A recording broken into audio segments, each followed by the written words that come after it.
بسم الله الرحمن الرحيم. اللهم صل وسلم وبارك على سيدنا محمد وعلى اله واصحابه اجمعين. ازيكم؟ عاملين ايه؟ هننضف مع بعض النهارده سمك البلطي. زي ما انتم شايفين كده احنا جايبينه في الحجم ده. السمك البلطي اهوت اللي بنضفه بقى احطه في الصينيه وبلم الزفره كده عشان ما بهدلش الدنيا حواليا في الكيس الاسمر.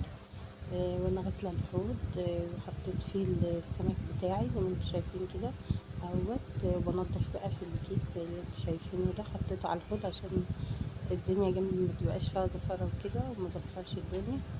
زي ما انتم شايفين كده اهوت بنضف كده بالمقص. بجيب اهوت زي ما انتم شايفين كده بشيل الزعانف ديت الاول، وبعدين اهوت بعدين بفتح بقى بطنها من تحت للاخر بالمقص اهوت. بفتح البطن كده من تحت للاخر خالص كده، وبشيل بقى اللي في بطنها كله، وبشيل برضو الخياشيم بتاعتها اهوت. بجيبه من الاخر كده اهوت بالشكل ده للبنات اللي ما بيعرفوش ينضفوا السمك، وبتشيل الخياشيم دي كده، وبشيل بقى كل اللي جوه اهوت. بشيل بقى بطنها وبشيل الخياشيم دي كلها اهوت للاخر بالشكل ده، وبقشرها بقى انا بالقشرة او بالمقص كده عادي بتنفع اهوت. بتشيل القشور اللي عليها اهوت بالشكل ده، وحطها بقى هنا عشان اغسلها واحطها في الصينية مع بقية السمك اللي انا بنضفها اهوت.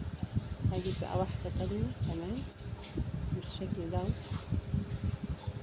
بالمقص كده، وبعدين اشيل الزعانف اهوت من هنا ومن هنا، وبعدين بفتح بقى بطنها من تحت اهوت بالشكل ده، بفتح بطنها للاخر.